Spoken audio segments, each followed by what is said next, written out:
Now this is a good sandwich.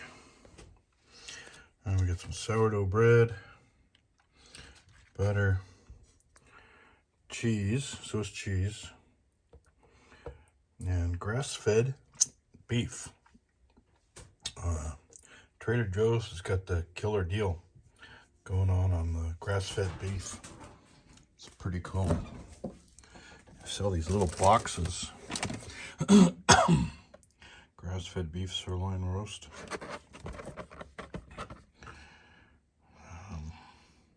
$13.99 a pound for got about a pound in a box. Pretty cool. Already cooked, fully cooked and sliced and seasoned grass-fed beef, man. Tasty stuff. Rock and roll. Just found that.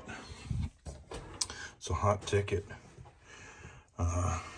Very cool.